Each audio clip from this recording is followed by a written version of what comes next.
Welcome to the Vin Armani Show. We are streaming live on YouTube at youtube.com/Vin Armani. Also on Twitter and Periscope at Vin Armani is my handle there. We are proud members of the Activist Post Podcast Network. So that means that you can check out all of our audio archives by visiting activistpost.com. Well, it's 10 a.m. Monday morning, and we are coming to you from fabulous Las Vegas, Nevada. We've got a great show planned for you today. Our guest in the second hour is the president of Valhalla Wealth Financial, as well as the host of the very popular Cashflow Ninja podcast. MC Laubscher is joining us for what I think will be perhaps one of our most interesting financial shows. There are some things going on in his native South Africa that are going to provide us with a really great jumping off point for talking about creating and protecting wealth in an environment that is, let's say, not necessarily as conducive to that, particularly from a governmental level, as you would like it to be. Also, we are going to do a little bit of a dive into this YouTube purge and talk about some of the underlying mechanisms that may be behind it, and it may actually surprise you, but I think you're going to walk away with a better understanding. These people having their accounts blocked and censored and demonetized. Some of this has become more clear to me over time, and so I'm ready to share that with you. We're also going to talk about some weirdness all around since from the response to this sort of shooting in Parkland and the response to the response, as well as some things going on in crypto and great markets in general. So big show, lot to talk about, and to help me to get through all of that today is my good friend, producer and co-host, Mr. Christian Reyes. Christian. Good morning, Vin. Hey, dude. How are you? I'm doing great. Bitcoin Cash meetup? I missed it. Dude. So tell me how it went. Fire. So it was on Thursday, the first. Yeah, it was on Thursday, and what was surprising was this particular meetup. This is the second one, but the people that showed up were people that were experienced in the game already. They were business people. They were people coming back from Anarchapulco and interesting libertarian views, things of that nature. But it was more like a mastermind.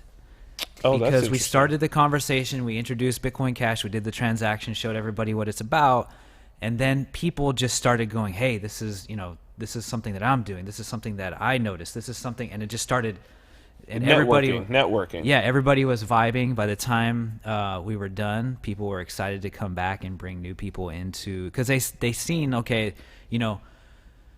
we've been involved with this crypto thing for a while. Some people since the beginning, 2011, 2010, and I think that what they seen at the Bitcoin Cash meetup was, okay, we're at a point now where we can start onboarding people that don't have the libertarian mindset, or don't have just normal I guess you would call them laymen. This is ready for laymen to start using. No, I think it is. I think that's the one thing that Bitcoin Cash at this point really has over Bitcoin. Although, interestingly enough, Bitcoin's fees have gone down significantly to the point where they're like in the $2, $3 range. Now, is this a good thing? Is this a bad thing? I don't think that anybody has really addressed why is this happening. There's been the different theories that I've heard is because that's a significant drop, right? And they didn't fundamentally change anything with the network. It's not like they did a block size increase. It's not none of that. So one of the ideas is that, SegWit, more people are using segregated witness. Okay, but that only increases the block size. The functional use of that is to increase the block size by I think it increases it about 20 to 30%. So it's okay, so that's 20 to 30%, but that doesn't explain the drop. Then there's some other explanation of more exchanges are batching transactions. So now exchanges always had batched transactions to a certain degree. Perhaps they're doing it more, but that doesn't necessarily cut down on the total number of bytes.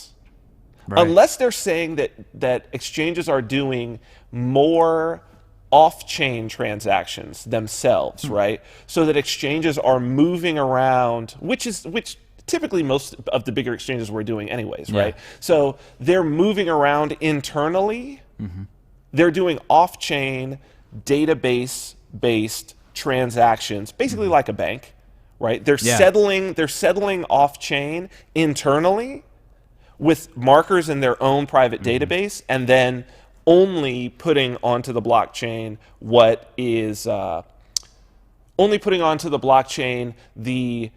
either somebody has deposited or withdrawn, and when they do that, they're doing them in much bigger batches. Interesting. Right, so they may do them 100 transactions at a time from to 100 addresses. When people are asking for a withdrawal, which may make you have to wait longer or whatever. The question is that actually positive? Because what it says is that if that's the case, then we can't have an economy on chain with BTC. Right. We can't. It means that in order to have this economy, you're going to have all of these off-chain solutions, and BTC is basically a settlement layer. Yeah, basically the Lightning Network. Well, and Lightning's even worse because now the discussion is, well, everyone who's on Lightning has to have a Lightning node, and their Lightning node has to be active and connected to the networks at all times in order for them to receive. Oh, shit. So, for instance, let's say I've got a Bitcoin Cash address. I don't have to be connected at all. I give you that address, you deposit to it whenever you want. It goes onto the blockchain, perfectly fine. If I'm using Lightning, I have to be online and connected. I have to have a node that's online and connected. The equivalent of, you could say it's almost like I have to have a phone number that's connected to the network. You understand what I'm saying? Right, yeah. Like because a phone call is going to come in and I'm going to need to accept the charges like a collect call. I see. Right? It's not, you can't leave a message. Even the phone company caches your SMS messages. Like if I go out of the country and I don't have access to my SMS, as soon as I come back, I get a dump from the last week or whatever. Like it comes to me. The network stores them, and then it doesn't just, if you text me and my phone's off, for instance, it's not like I'm not going to get that text. I'm going to get the text as soon as I turn my phone on, right? Or if I'm in the air or whatever it is. Not so with Lightning Network. Oh, shit. With Lightning Network, your node has to be on and active. Otherwise, you can't receive a payment. Well, you certainly can't send a payment. That's clear. But your node has to be on and active. In other words, somebody needs to be there to be able to pick up the phone and say, yes, I accept. That's going to leave a host. Yeah, that's a train wreck. For me, it's like, that takes out people. It's one of those intangibles that you sort of expect from a financial. Like, that's taking a step backwards. Yeah. Right? That's a step backwards from the banks. Because, like, I don't have to do anything for someone to deposit into my bank account. Yeah. You can walk up to the teller window and deposit into my bank account. I don't even have to know that. All you have to have is my bank account number. You can send me a wire. You can do any of that thing. I've got Chase Bank. You can do a Chase Quick Pay. I don't have to be connected. I don't have to be awake. I don't have to have a system dedicated to just being able to do that. It's such a clusterfuck. And it's just like, that in and of itself will make it so that it will never be anything other than a tool for tech people. Right? Like, yeah, I could spin up a node. No problem. I've got cloud server accounts out there. I could spin up a new cloud server in 10 minutes, a new Linux cloud server and run a Lightning node. No problem for me. How many people can do that? What percentage of people even understand what that even entails? Right? So it's like, this is not. Well, what it's going to end up being is businesses are going to have these Lightning nodes. It's basically going to be banks. It's the same shit. It's banks Yeah. again. Because, yeah, I can spin up a node. So then I start a business for people who can't run their own nodes. And I handle their settlements and transactions myself. Maybe I even create a new pseudo coin for myself and my business. And it's like, we're back at the banks, dude. We're right back at the banks with Bitcoin as a settlement layer. So it's like, to be fair, that could actually be the way that this thing shakes out. It really could. It really could be the way that this whole thing goes. I'm not saying that there's fundamentally anything wrong with that. What I'm saying is we already have that. The promise, the entire promise of Bitcoin was peer-to-peer electronic cash. Peer-to-peer. That means you don't need a trusted third party. Now, you could use a trusted third party in various different ways. That's on you. That's up to you. Yeah. The market will just decide that. But you don't need it. It's not mandatory to the process. And, so it's clear that if people had to use SegWit, if they had to batch the transactions, if they had to do all that, BTC is not viable for just an economy built on chain. Let's just put it like that. That's where it's at. It's just not. And my personal belief is, and so that's why I'm like, there's no trolling needed. Like, the whole promise of this thing for me was always that it would be on chain on this network. That's the whole promise for me.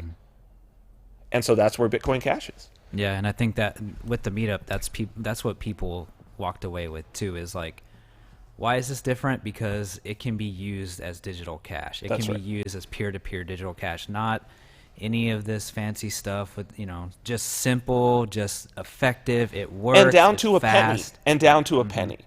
Right? Which is another very important part, because we don't even know, with this new economy of automation and all of that. And, Andreas Antonopoulos has this great concept of streaming money, which I talk to people about. And when I sort of break it down to people, they're like, whoa, that's a trip. And we're going to talk, our last story is about this Uber situation. But it's like, it could be like that you get into a cab, and that literally, as you travel mile per mile, that it sends the mile amount, right? Directly to that, like by the mile. Not at the end, it doesn't add it up. It's like as the mile odometer ticks over, boom, a payment sent, boom, a payment sent, boom, like that. That's real. I seen a meme, I think it was on Twitter, where it said Bitcoin Cash, where they don't know that you're a refrigerator or something like that. It could be, dude. It could be. So we've got a great show. We've got MC Laubscher here. This is going to be, I think, at the end of the day, it's going to be an economic show, really. Every show is a bit of an economic show, but this one's really, there's some economics that are very, very interesting that I want to talk about. Before we do that, 5 minutes of pitching, because important things. CoinGeek Conference. Let's go ahead and throw this up. This is going to be in May in Hong Kong. BCom, CoinGeek's BCom Conference. This is all the thought leaders in Bitcoin Cash are going to be there. From Roger Ver, Jihan Wu will be there. Craig Wright will be there. I will be there presenting. We're going to be talking about CoinText. Jeff Paul is going to also be coming out there as well. A whole host of people. You can check it out, coingeek.com/conference. If you want to be in this space, this is well worth it, and especially if you're in that part of the world. So it's good that they're starting to do some. I know that they just did a conference in Japan, or it's coming up very, very soon, the Tokyo conference. Also, additionally, shirts. People can go and pay with altcoins. We've got, this is at governyourself.com. Christian's been rolling these designs through Bitcoin Cash. This shirt, libertarians diligently plotting to take over the world and leave you alone. Make yourself great again. I love that one. Bitcoin Cash, the green logo, and as well the orange logo. I gotta say, I'm really partial to the green logo. And here's the green logo: simple economics and a dash. feel the BS with the Bernie Sanders dome. And individual. Is that what you're? Oh, you're wearing Govern Yourself right now. What is? Why don't you? Can you show people on your? Can they see it? I like that one. Is that available? Yeah, that's a great one. I love. I got a couple new ones up there too. There's okay. There's some. I did one. Satyagraha. Oh, I like that. Yeah, nice. Holding on to truth. Yep. So let's talk a little Satyagraha here, man, because I think I want to get into the truth of some of what's been going on. This YouTube purge is important. I feel like it's the coming full circle of the fake news thing. It's an evolution. So from the beginning of this show, we've now done almost 70 episodes, 70 weeks. The beginning of this show, fake news was the thing. Activist posts, and by extension, we ended up on the fake news list. We've had our Facebook streaming completely disabled. Toast. We fought that fight, and we're no longer going to fight that fight. Activist Post YouTube channel, which only basically had clips of this show. No strikes. Toast. Banned. Completely removed with no explanation whatsoever. So we've gone through it. We've gone through it.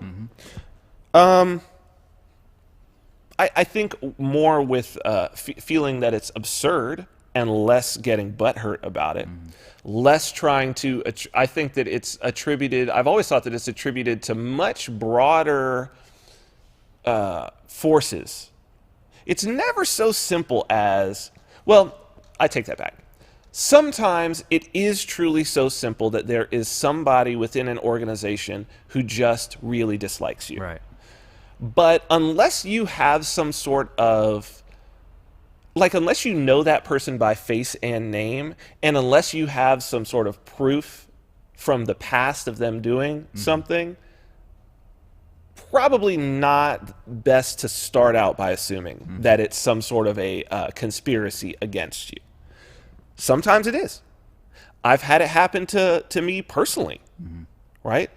And sometimes there's somebody in a position in government, whether that's a bureaucratic position, whether that's a law enforcement position, whatever it is, and on a rare occasion, they may just decide that they don't like you, and they may try to make your life a living hell. That's just human nature. That just happens. Yeah. And when that happens, there's very little that you can do. You try to mitigate it.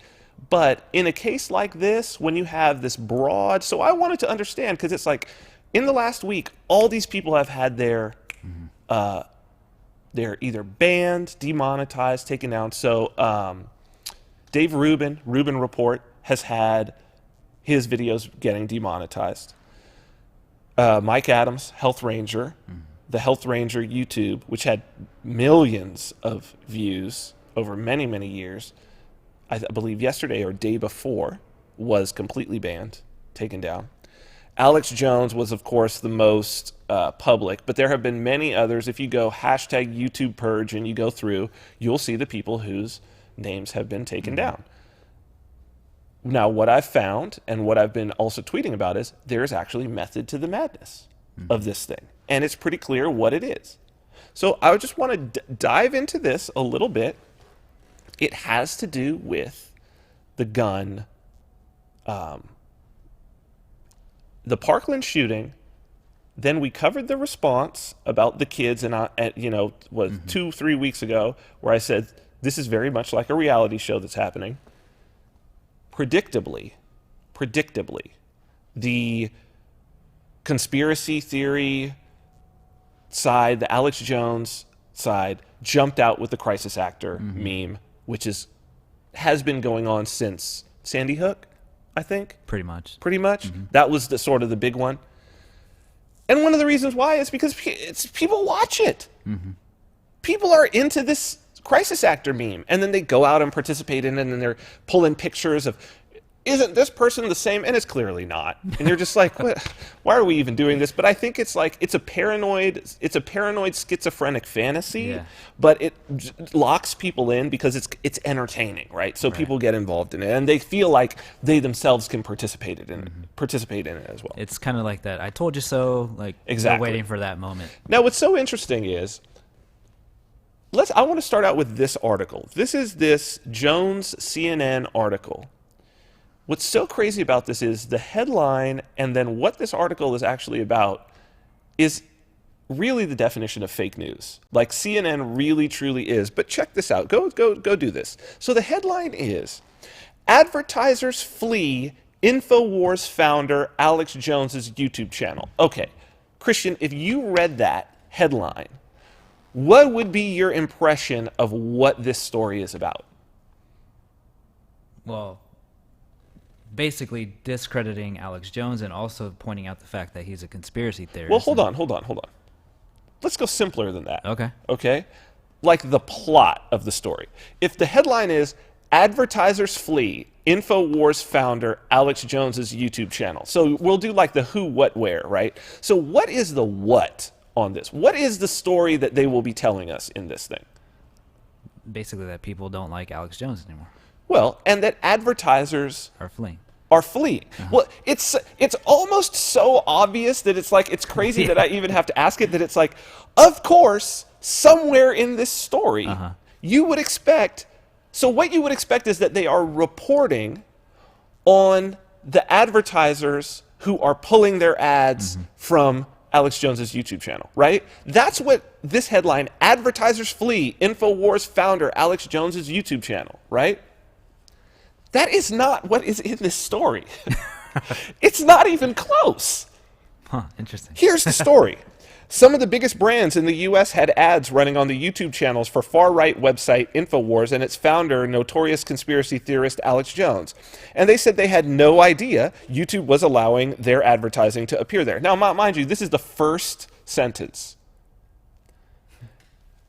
Advertisers are running ads on Alex Jones's YouTube channel and have no idea that the ads are running on it. That is not advertisers are fleeing from the channel. Oh, shit. The very first, it's not even like they buried it. It's like, okay, let me continue. It's just crazy. Last week, YouTube reprimanded the conspiracy theory site and Jones for violating its community guidelines after a video posted to the Alex Jones channel, InfoWars' biggest YouTube account, claimed student anti-gun activists were actors. Now, YouTube and Jones's channel on it are in the spotlight again. CNN has discovered ads on InfoWars channels from companies and organizations such as Nike, Acer, 20th Century Fox, Paramount Network, the Mormon Church, Moen, Expedia, Alibaba, HomeAway, Mozilla, the NRA, Honey, Wix, and ClassPass. Even an ad for USA for UNHCR, a group that supports the UN refugee agency, UNHCR, asking for donations for Rohingya refugees was shown on an InfoWars YouTube channel. Many of the brands, including Nike, Moen, Expedia, Acer, ClassPass, Honey, Alibaba, and One Family, have suspended ads on InfoWars channels after being contacted by CNN for comment. The companies, with the exception of Alibaba, which declined to comment, said they had been unaware their ads were running on the Alex Jones channel. CNN discovered the HomeAway advertising shortly before publishing this story and has not yet received a response from that company. InfoWars and Alex Jones are known for peddling conspiracy theories, including the false idea that the Sandy Hook elementary school shooting in Newton, Connecticut in 2012 was a hoax. The brands purchased ad campaigns from YouTube, which is owned by Google, or through marketing companies that broadly targeted demographics and user behavior. Companies that purchase ads this way don't necessarily know where their commercials will eventually show up, but they can use exclusion filters to avoid having them appear on certain channels and kinds of content. Several brands expressed concern about the ads placement to CNN and said they have reached out to YouTube about the situation. A Nike spokesperson said the company was, quote, disturbed to learn that we appeared on the Alex Jones channel. It has since asked YouTube to address why the channel wasn't flagged by a filter it had enabled. Nike, like some of the other brands, opted into a, quote, sensitive subject exclusion filter to better control where its ads appear. The exclusion filters include, according to YouTube, tragedy and conflict, sensitive social issues, sexually suggestive content, sensational and shocking, and profanity and rough language. YouTube did not respond to questions from CNN about whether the channels should have been excluded by any of those filters. Okay, Christian, so this story is a great jumping off point because it says it all. First off, headline. Advertisers flee InfoWars founder Alex Jones's YouTube channel.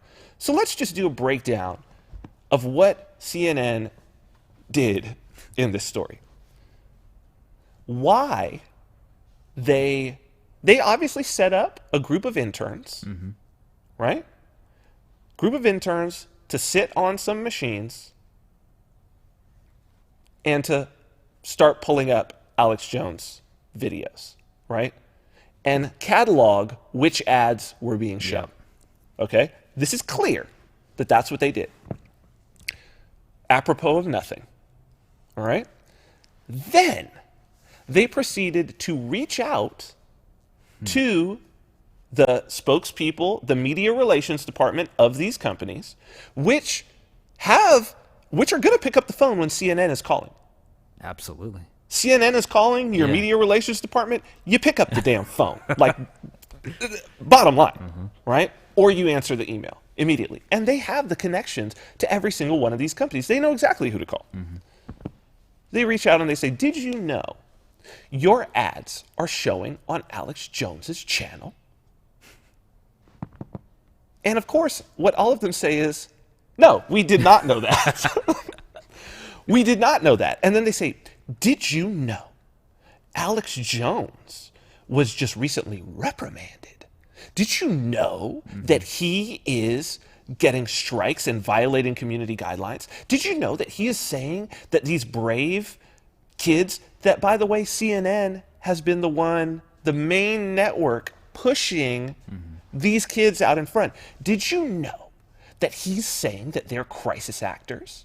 So what's crazy about it is that this is a direct attack that CNN is making against Alex Jones. Yeah. And they're making this attack in retaliation for him calling them out. So here he goes, he makes this attack against them. How they attack him it's crazy because so let's explain the dynamic.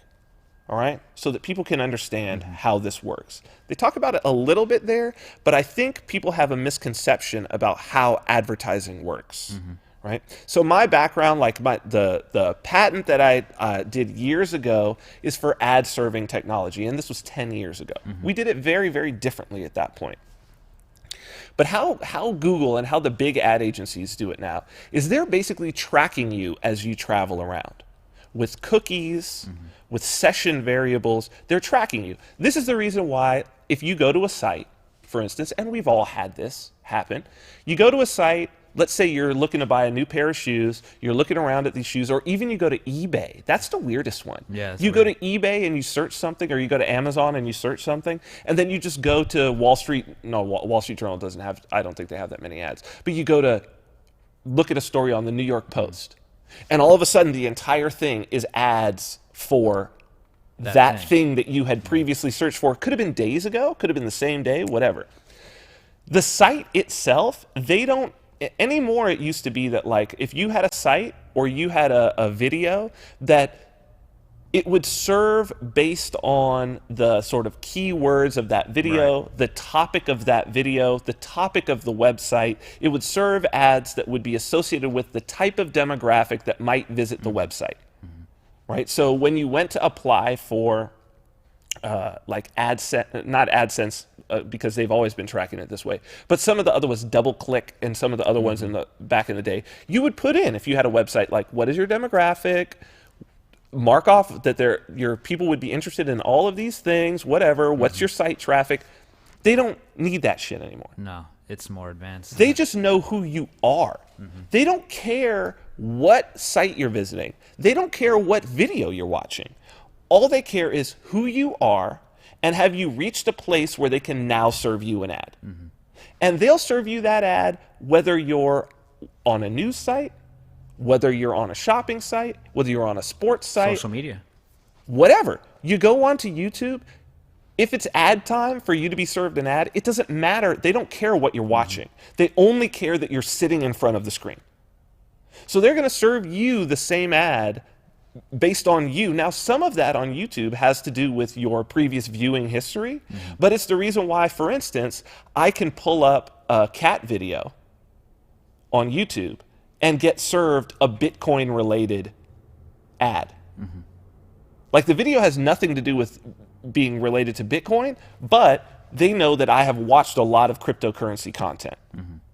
And so it's serving it based on me. So what does that mean? How does that figure into this whole thing? How it figures in is, if YouTube's economic interest is to be able to serve me the highest paying available ad every single time I view an ad, right? So there's a queue of ads that will work for me. They want to be able to serve me the highest one.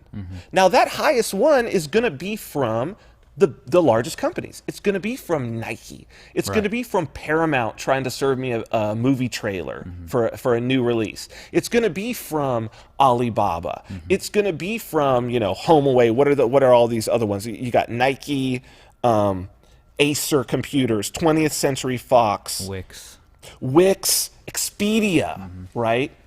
It doesn't want to serve me something that was like a promoted ad simple, of some basic marketer, business. whatever, right? They want to serve me the highest one. That's how their algorithm works. They want to do that. But here's the problem. There's this filter situation. So if I'm on a video, like if I spend all day going through videos, Alex Jones's videos, they're not, and Nike has said, we want to filter away from that video. They're excluded from serving me all of these highly rated, all of these high money dollar value ads. Now, clearly, they've been fudging that quite a bit, right? They still want to serve these ads, and that's what CNN is. This is really what it's about here, is this mechanism. They're making it that it's about Alex Jones. It's not about Alex Jones. It's about YouTube isn't filtering. They're not doing the filtering. The question is, does Alex Jones fit within that filtering? This remains to be seen. This is where the subjectivity comes in, and this is where you game the system, right? So the question becomes, would YouTube rather... See, because YouTube doesn't care what's on there. It only cares that I'm on there. Yeah. And then it wants to be able to serve me the Nike ad. If I'm in the demographic, it wants to be able to serve me the Nike ad. But Alex Jones's videos have billions of views. You could say that those are billions of lost opportunities to serve Nike ads. Look, think about it that way more than anything, right? And then you make the economic calculation of like, well, is it even worth it for us to give our infrastructure over and serve those? And then and here's where the second part comes in. If I'm watching an Alex Jones video, what's suggested on the side is very likely, if it's related to that Alex Jones content, and that Alex Jones content is filtered, the algorithm, what it served me on the side, is also similarly serving me filtered videos. So I may stay on there all day, and they can't serve me a Nike ad. They can't get paid, in other words. They can't get paid as much as they want to get paid. So you make this sort of business decision where you're like, well, is it even worth it? Like, people are into other things. It's not like I'm not going to check out YouTube. And so this is how this thing is being gamed. And what I found so interesting, let's look at this. What's interesting is I predicted that this was going to be a catalyst, this crisis actor thing. This is what's driven it. I predicted it right after we did our show, threw up this crisis actor thing. Here's the tweet. This is on the 21st. On the 25th was when this whole thing really started and went into full gear.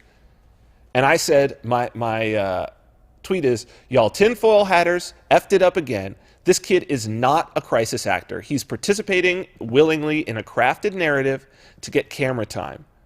It's the difference between scripting and staging. Y'all handed them a straw man, and now they'll just refute that. Not only did they refute that, they took it a step further. They weaponized it. They weaponized it. Threw up this Albright thing. Okay, so this guy, what is his name? I'm forgetting what his first name is. I think it's Jason Albright. So he put this thing out on Medium strangely enough, the exact same day that all of this stuff started to happen. So you wonder whether or not how deeply involved in this whole thing with Google he is, and whether this was him just making public something he had already given to them. Very interesting article. So I'm going to read this to you. The title is Untrue Tube, Monetizing Misery and Disinformation.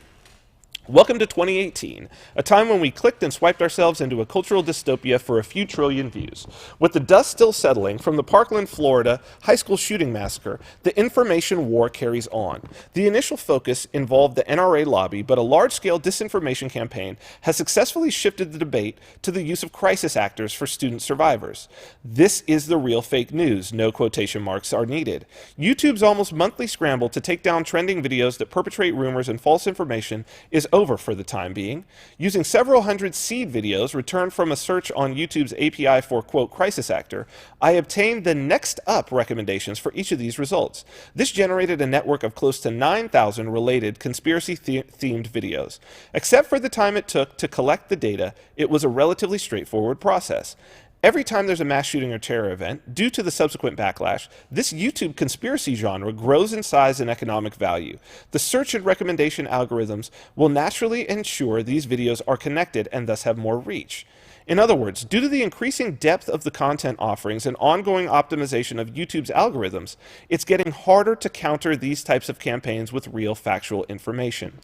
I hate to take the dystopian route, but YouTube's role in spreading this crisis actor content and hosting thousands of false videos is akin to a parasitic relationship with the public.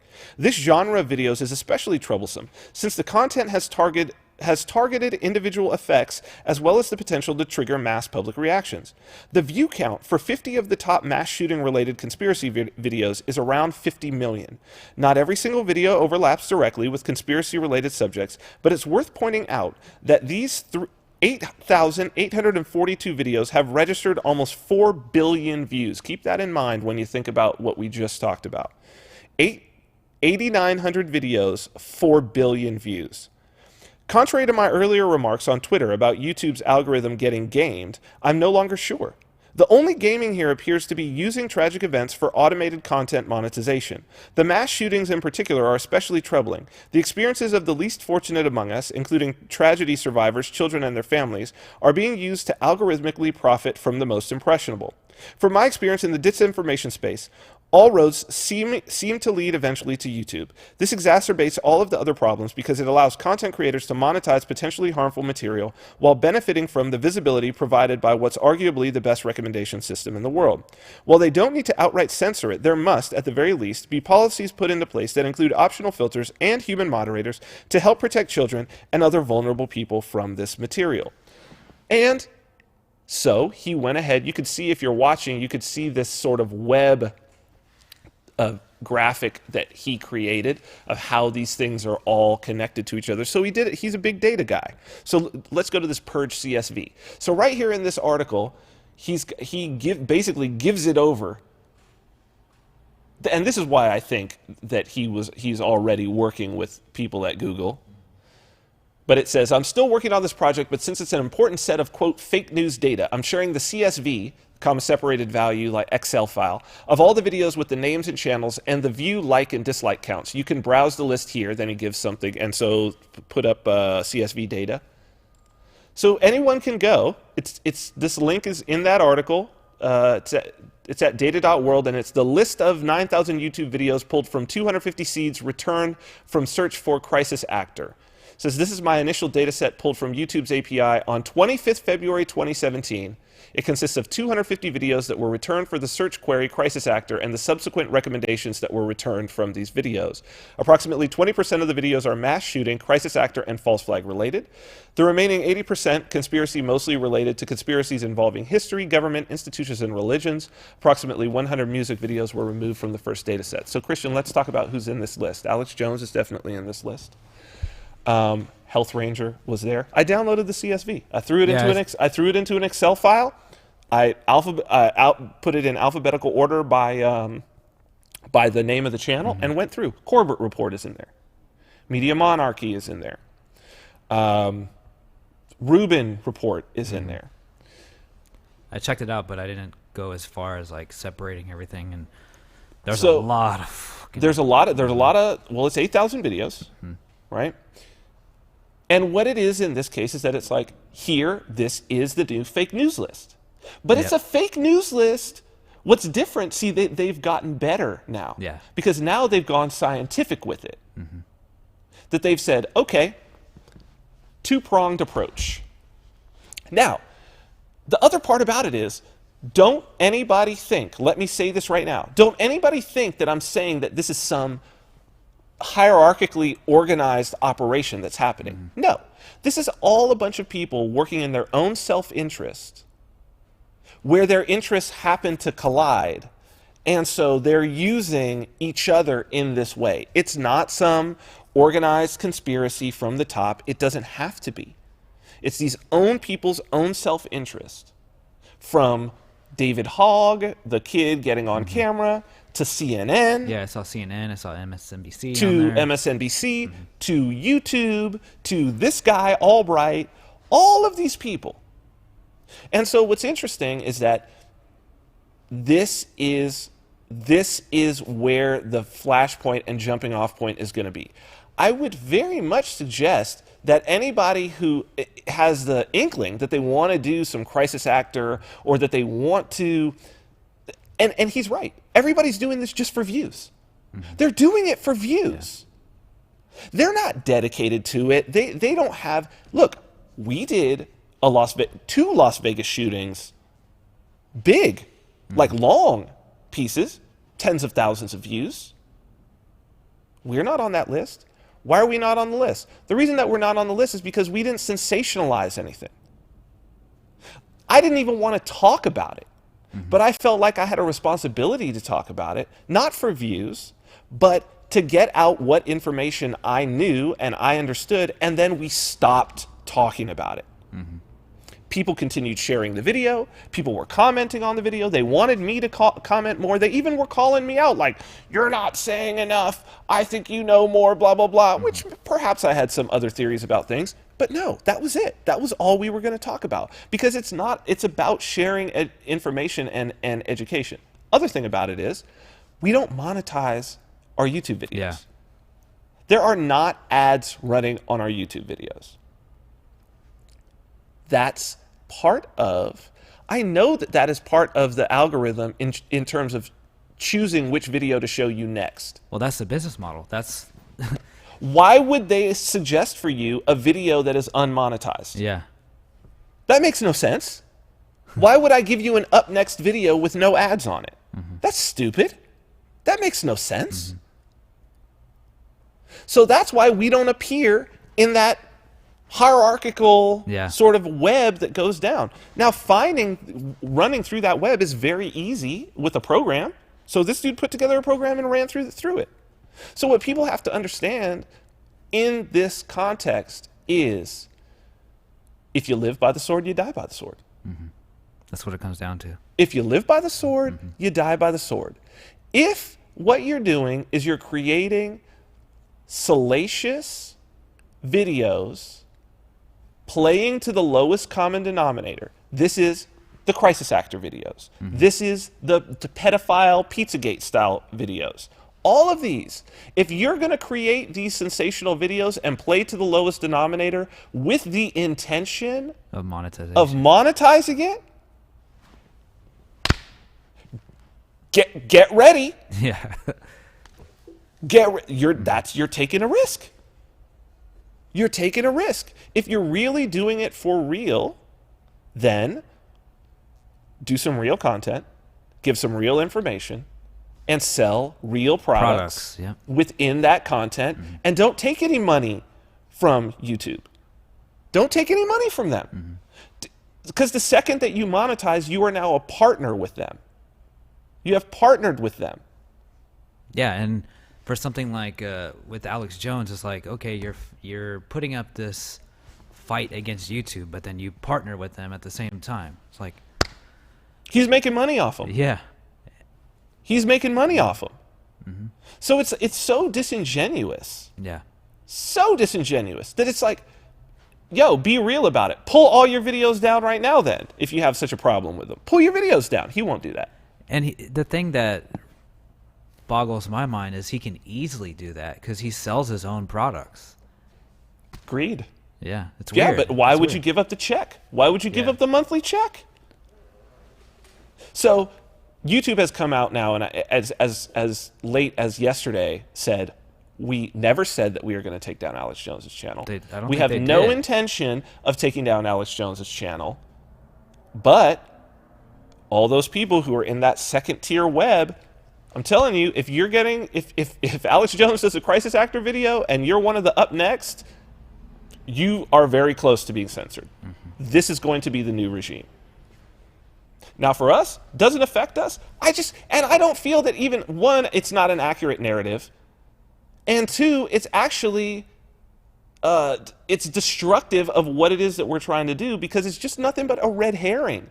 It's a frivolous, paranoid, schizophrenic fantasy that takes the attention of people who otherwise might want to do something towards the cause of liberty that's actually real, and it drives them down a rabbit hole of wasted time.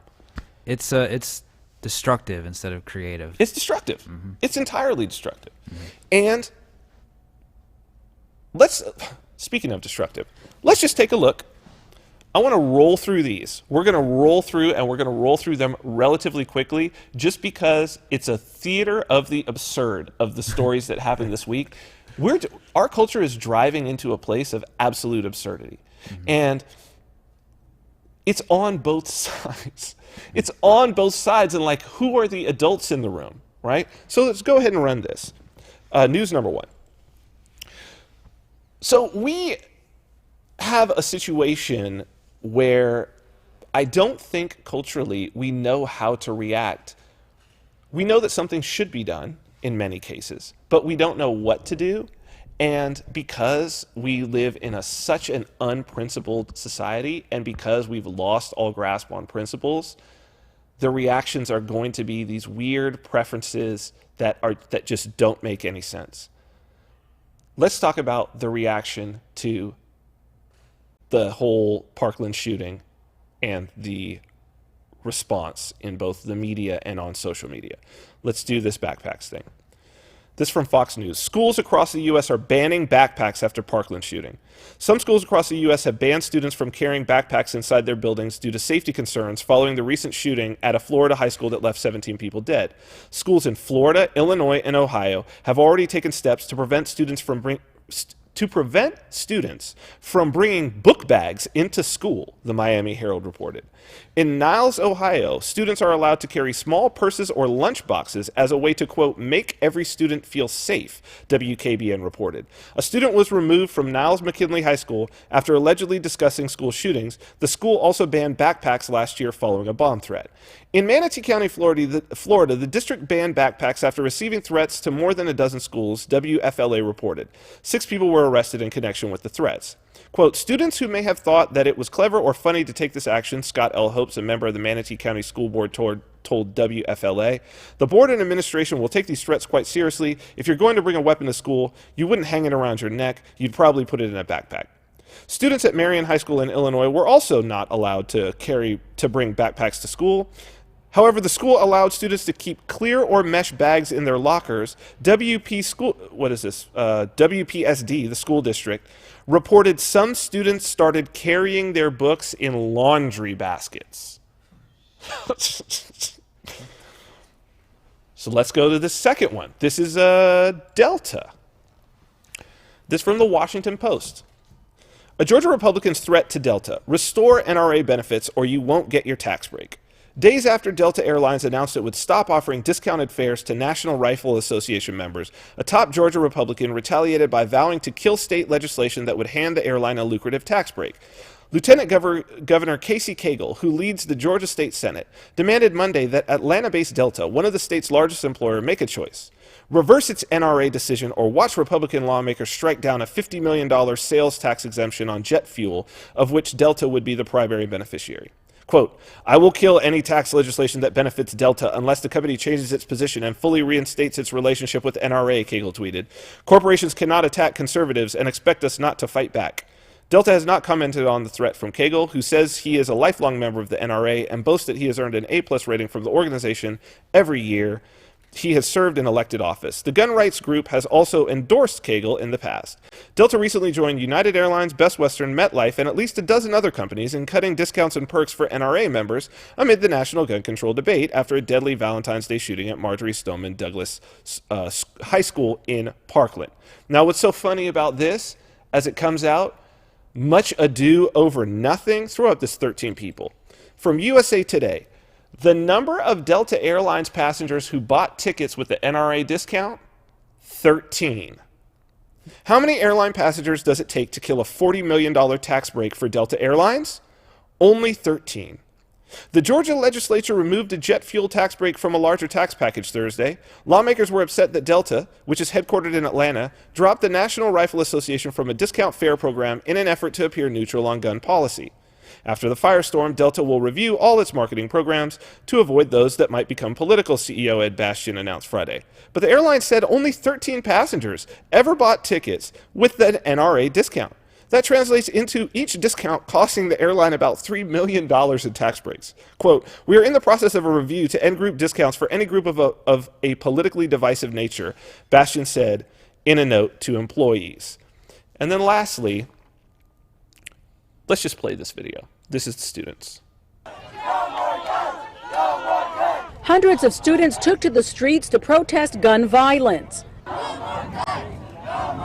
These students from Stagg High School were told by officers to disperse the streets. The Stockton School District says what started out as a peaceful protest on campus turned rowdy as about 100 of 300 students jumped the fence of the school. Some were seen throwing rocks at cars, including police cars. I'm really upset that I'm on my way to school. Like, I go to Delta College, so I'm on my way to school and I can't even get in my car now. I'm about to cry. Hundreds of students from Lincoln High also protested. They ran through Sherwood Mall, but no vandalism or violence took place. Some Village Oak students joined in, and many cooperated with officers. You guys do head back to school, stay on the sidewalks, and we'll even help you guys get back there. This is a very important thing to me and to all of us. Obviously, this matters. Yeah, it wasn't in Stockton, but there has been shooting in Stockton. It's just like the Cleveland shooting. This is important to every school. No matter where we are, this could happen. It doesn't matter if you're in Florida. It doesn't matter if we're in Stockton. No matter where we are, there could be a gun on campus and someone could get hurt. Is this really, really important to you? Like, that's the thing. That's the question, young lady. Is this really, really important to you? Because I'm looking at what's going on in this country, and I'm seeing people with too much goddamn time on their hands. Seriously. Banning backpacks. Mm-hmm. A school banning backpacks. The fact that I can't even, like, I'm like, a school district banned backpacks. Like, what? Yeah. I can't, like, you don't. And then we're going to have a large international airline, and the government of Georgia are going to get into it over a discount that only 13 people have ever used. They're going to make $1 million, tens of millions of dollars of a kerfuffle. And then these students are going to just run around, leave school and run around, run through a mall. Yeah. Bring the police out. And it's like every single individual in all of these stories has way too much damn time on their hands. Has nothing important going on in their life, has no meaning or no purpose, is not trying to make the world a better place. And in fact, I think the most important person out of all of those stories is the woman who just woke up and was trying to go to school to better herself. Mm-hmm. Who's the real victim? The real victim is that woman who had her car. She obviously wasn't a wealthy woman. Had her car windows busted out. She had nothing to do with nothing, and all it did was prevent her from going and actually bettering herself. She's the only person who had any purpose or meaning in her goddamn life, trying to go and get an education, prevented by a group of kids who could care less about their education. You know, what's interesting about this is I was thinking about it yesterday, and this is the true embodiment and perfect example of resistance. Okay. This is exactly what resistance brings. Even with Alex Jones and all that stuff, is like, what it will do is it will destroy what you believe in and build the opposition, build whatever you don't believe in. Of course.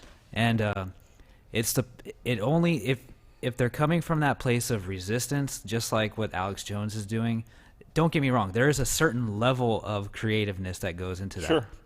But it's only half of what's possible. Yeah. You can't get to the next stage of what you're trying to create because you're only building the opposition. Well, you're being reactive. You're Yeah. just reacting. You're just a hater. Mm-hmm. You're Yeah, just a exactly. hater. A hater's a perfect way. You're just a hater. Yeah. What we've arrived in is we've arrived in hater culture, where it's like something happens, then here's the hater, then here's the hater of the hater, Yeah. then here's the hater of, because that's really what it is, right? That what you have is it's hate breeds hate, and who's gonna stop it, right? So you've got, here's this kid who goes and shoots up this school. Now, he didn't shoot up that school because when he went to that school, he was treated with love and respect. He wasn't treated with love and respect when he went to Marjorie Stoneman Douglas High School in Parkland, Florida. People who are treated with love and respect don't go and shoot up people who treat them with love and respect. Yep. No, he was probably bullied. He was probably looked down upon. Yep. He was probably talked shit about because he's crazy and he looks crazy. There's clearly something wrong with him. And he was poor. He's very poor. He was living in a trailer. You know, his mother had died. I'm sure he felt alone. He had already had some psychological breakdowns where the police had to be called out. He had no support system. No one was looking to support this young man. No one was looking to help him. No one was looking to give him love. No one was looking to be compassionate or empathetic about him. Instead, they were haters. And so what did he do? He reacted. And that's what He resisted the hate. that's what this shit brings too. Well, it's the extension. So he goes and shoots them up, right? Then what happens? Then they bring out the survivors, right? Who are haters now of guns, right? So now instead of being like, no, what we need to do right now is come together as a community. We need to be compassionate. We need to understand why this happened. We need to take a good look at ourselves because we're not completely innocent in all of this. We're here. We happen to the world. What part? They never asked, what part did I play in this whole thing? Perhaps. And what part am I maybe playing right now in this happening in the future? No. Guns. We hate guns. We hate guns. We hate guns. Which then brings the haters on the other side. Oh, you hate me. Yep. I'm a gun owner. Now I hate you. Delta. You want to hate on me? I'm going to hate on you. Delta. Feedback loop. That's what it is. It's reflexivity. It's reflexivity. Then these kids, they jump out of this thing, and then people are like, oh, well, now the kids are being violent. It's just like, at some point, we got to stop being haters and start being creators. And the only way to do that is to take a look inside yourself and be like, what could I be doing differently in this case? What could I be doing differently? Now that's hard to do, and especially because you are rewarded for being a hater, particularly on social media. Yeah. And where you can be anonymous. And quite frankly, some of it is fun, right? And I participate in some of the memes because they're funny and they're true and they hit deeply. But I'm also doing things to actually move the world forward in a direction that I would like to see it move and not just destroy other people. Well, yeah, it's half of the potential. It's not nothing completely. So there is a certain level of participation that needs to go down with that too. But like, you can't get to the top space with that. You can't get to the highest level of consciousness. No, absolutely. Well, because you're not even seeing the world for what it is because you're not participating in any creative way. You're just reacting, and what you're reacting to. Honestly, it's not even that important. As you could see, 13 passengers, Really? Really? They removed a discount that only 13 people had ever used. That's crazy. Really? Really? That's what you're gonna get up, because you just look like a fool when you do that. You really look like a fool, and you really look like, I mean, this is the governor. This is the governor who's doing this. Do I have this right? Let me make sure, because that's crazy. The lieutenant governor. Like, don't you have shit to do? Seriously, that's what you do as a governor? You're the lieutenant governor of the state of Georgia. And he's a top Republican. Like, don't you have something to do? I'm pretty sure nobody's paying you for this. To go buck wild over a discount that an airline gave to only 13 people had ever used. That's crazy. Well, I think that brings us to a good point. We have some other stories, but I think they're appropriate for after our interview with MC Laubscher, because I have some more stuff I want to talk to you about that we talked about before the show.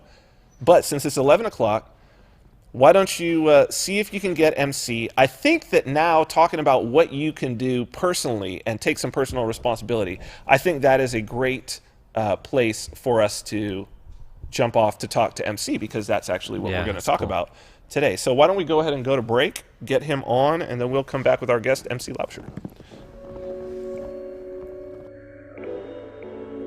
The spirit of art. The spirit of technology. The spirit of individuality. Baby Vodka. An ultra-premium spirit conceived by Vin Armani. Handcrafted and distilled in Las Vegas by master distiller George Rotz. Each bottle, a celebration of the individual, custom engraved and hand-signed by the creators. Each element blending in harmony to create a beautiful experience beyond imagination. Baby Vodka, the spirit of Vegas. Created by Vin Armani. Tailored by Christian Rays. Available for purchase exclusively with cryptocurrency at babyvodka.com.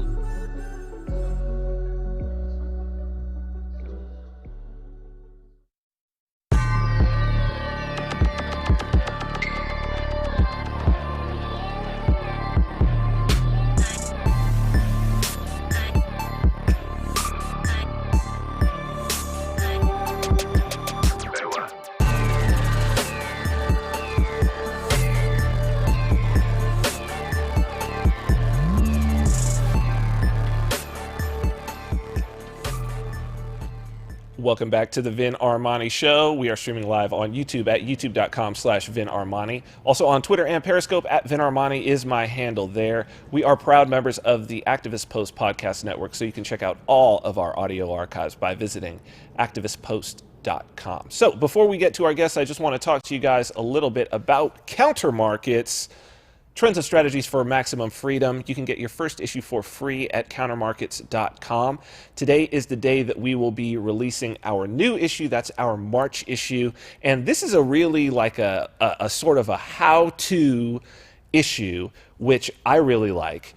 And we haven't done one of these specifically in a while, but they're always great because it's just like chock full of straight up knowledge and things that are actionable. My article this month is how to build a live broadcast studio, something where you could do the equivalent of the Vin Armani Show for under $1,000.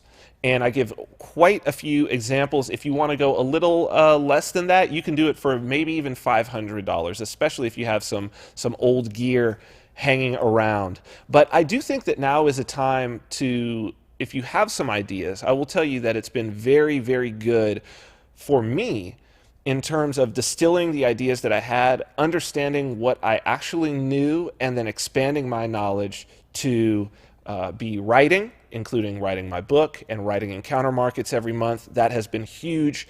But, you know, being able to even just to prepare for the show that we do every week is so good. And then being able to articulate my thoughts really, really helps. And it doesn't hurt having a great friend and co-host along to help flesh out those ideas in conversation, along with great guests. So I would say that if you're interested at all, or if you've thought at all about doing a podcast, about doing a video series, it's never been easier. And if you're wondering where to get started in terms of the nuts and bolts, check out this month's issue. And if you have not already gotten one, you can get it for free. So you can do that at countermarkets.com, and we hope to have you on board with that. So speaking of podcasts, speaking of guests, speaking of people articulating their thoughts, I can't wait to have this conversation with our guest today, MC Laubscher.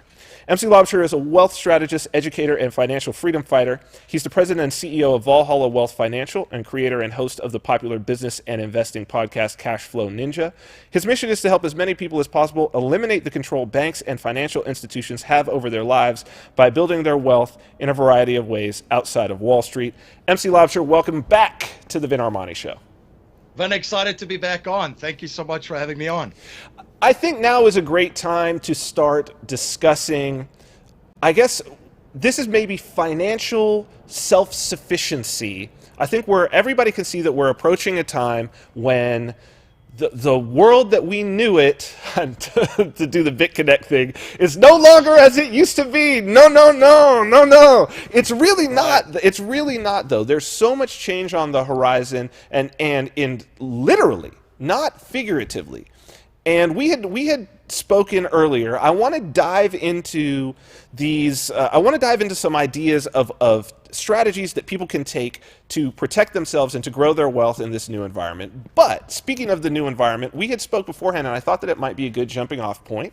You are a native South African, and some people know, because we've covered a little bit, that there is some serious turmoil lining up that potentially by second or third quarter of this year, South Africa could be in a very, very difficult situation. There's a situation with water. There's a situation with the government. There's a situation with the finances. Can we jump into just a little bit? I know that you got back from South Africa. Can you break down for people what is the situation that's there? Because it seems like it's a perfect storm of a financial disaster. And then maybe we can dig into using that as a real world scenario of what maybe starting with South Africans can do, and then how that can extend to the rest of us in the world. Because I have a feeling South Africa isn't going to be the only place to experience something like this in the coming years. Yeah, not at all. So as you mentioned, I'm originally from South Africa, and growing up there, I grew up in a very, very interesting time. So Nelson Mandela was released in 1991. In 1994, he became the president of the country. And so I was still just getting into high school, basically, at that stage when that all happened, right? So that was a big red pill moment for me in my life, was that growing up during apartheid and so forth, that everything that you learned in school, for instance, in history, right, up until a certain point the next year, when Nelson Mandela was in office and the government had changed over, folks would say, we've been teaching you this curriculum, and this is kind of what we've been telling you in the history classes, but didn't happen really quite that way. Oh, wow. So at that stage, they changed the whole curriculum, and we started studying a new history, a history that we didn't know. I joke and say to people, hey, fake news didn't start in 2016. It's been around a long, long time, right? And really opened my eyes. And as a young man at that stage, I'm actually fortunate to have experienced that, because I realized, well, if everything was a lie, that was what I was taught up until a certain point, what else is not a lie, right? Yeah. So that's kind of my experience growing up there. And then you start to think for yourself, which is quite a novel idea these days. And you critically evaluate everything, and you do your research and information. And so that's kind of my background growing up there. And as you mentioned, I just recently came back from a trip there. I spent about 3 weeks with family and friends in South Africa. And it's been interesting every single time I go back, because I try to go once a year and just visit. And every single time you go back, you see how things are deteriorating more and more. But I think that folks that are there We've heard the analogy of the boiling frog, being boiled, right? So I think that's kind of what they are. They just acclimatize to the situation and what's over there. And as you mentioned, things are getting pretty dire. So Cape Town is one of the first, there's been a number, but one of the first major international cities that's about to run out of water, which people would say, okay, but if you think about it, everything truly in life revolves around water. So it can go from a society and quickly break down in kind of like a Mad Max situation. Right, because yeah. of the drinking water situation, where the food comes from, the animals, and so forth. And I would say a lot of people ask me, why is this happening? And there's obviously been a serious drought in that part of the country. That we're not going to not look at that fact. There's been a serious drought there. And the other fact that also plays into this and factor is there's been a huge number of migration from other parts of the country into the Western Cape province, which Cape Town is in. And the reason why it's happened is because it's very, very unsafe. Violence is quite rampant in many, many parts of the country. There's not a lot of work.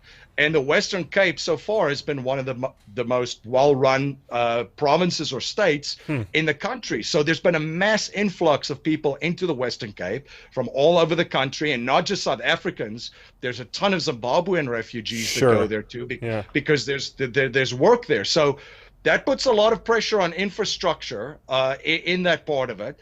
But one of the biggest reasons that I see why they're in the situation that they are, yes, the other two plays into that, but it's the lack of thinking long-term and corruption. So planning for expansion, and then the corruption is just absolutely rampant.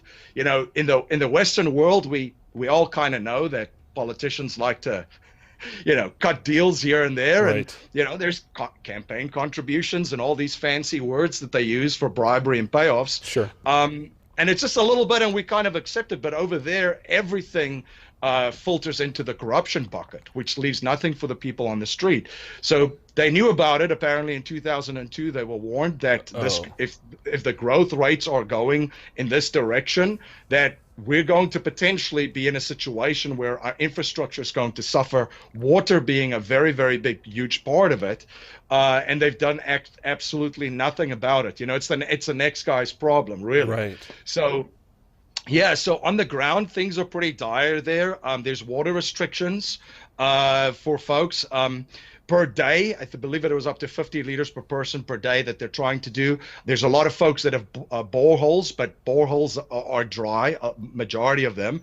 And then, if you live with South Africans over there in Cape Town, there's buckets and showers where you try to capture water. Sure. You're trying to be very cognizant of your use. And one of the other things that my wife actually mentioned too, because we went into the stores a couple of times, and this was in early January when they just announced, I love it how they announced that a situation is dire, right?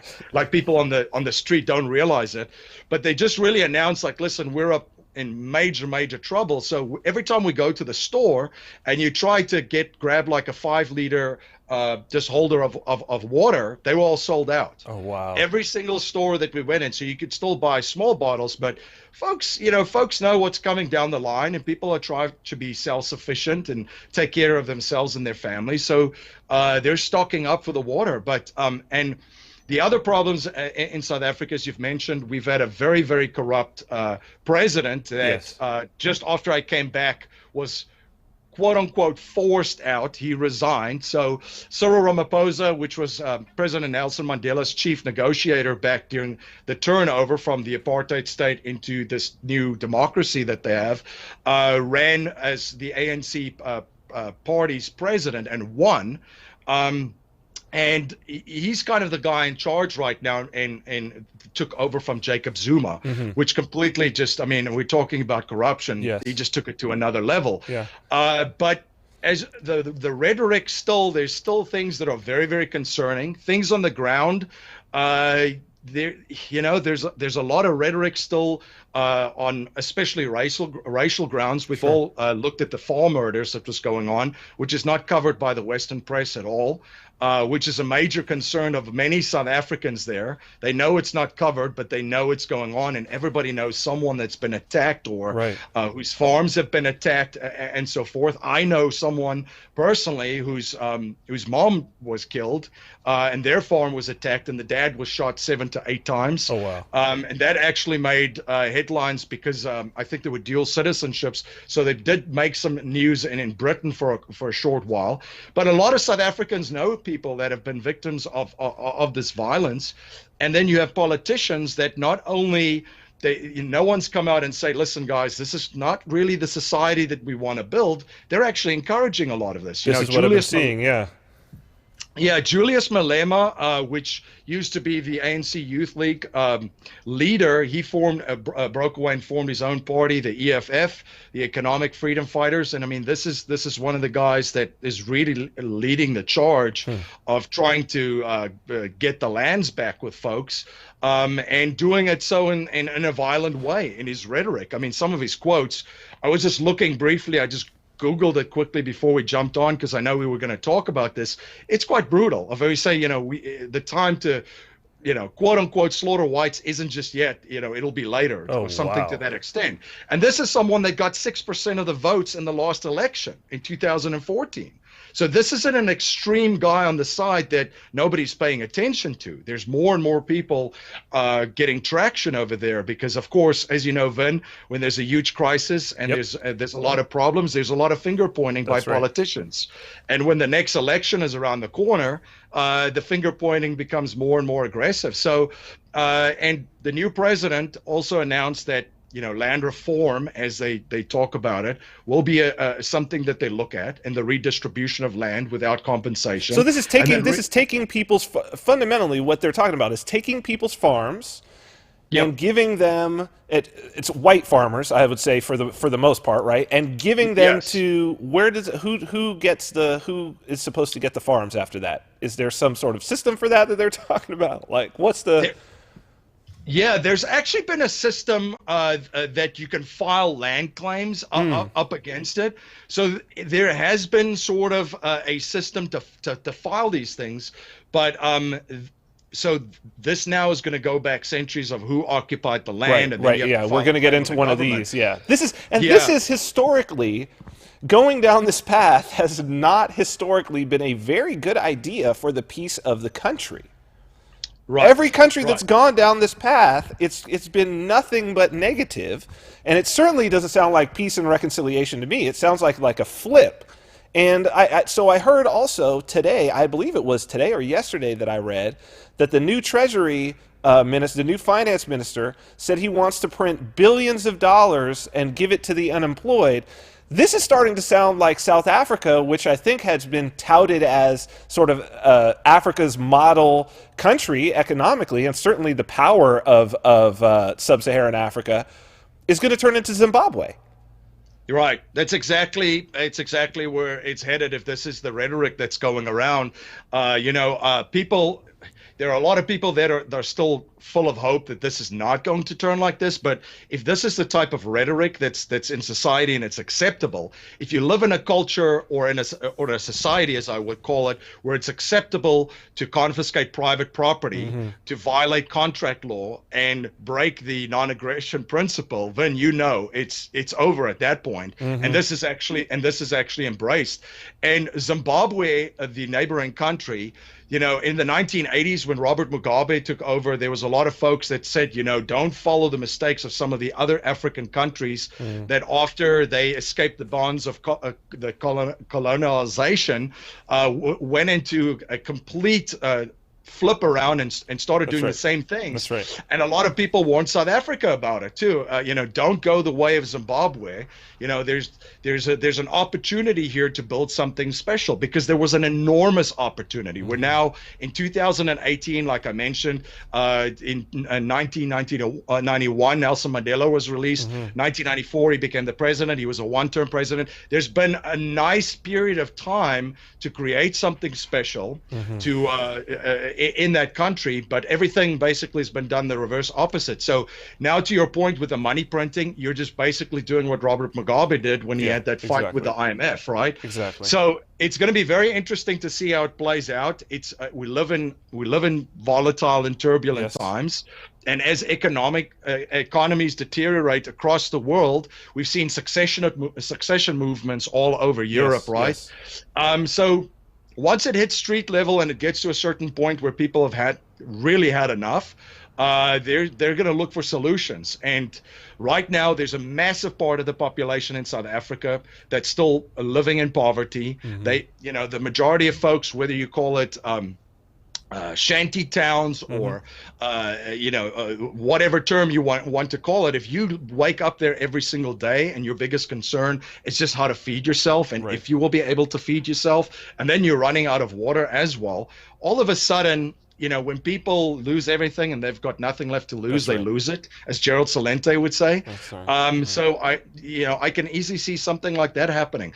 And I have to say that there's probably South Africans that will watch this and say that, there's different realities for different South Africans, right? There's still a very there's a class of very wealthy folks there. There are folks that are still having a good life. And then there's the majority of folks that are not having a good life right now and living in extreme poverty. So, when you go back, it just hits you, like a brick wall every time, that it's a very unsustainable society. And it's to no surprise to me that there's electrical fences everywhere. There's barbed wires. There's burglar bars. There's panic buttons. There's private and security contractors, which I believe there's more private security companies right now and contractors. I would say 3 times the amount that there actually are military and police in South Africa. Wow. So that's kind of what happens when things break down in a society.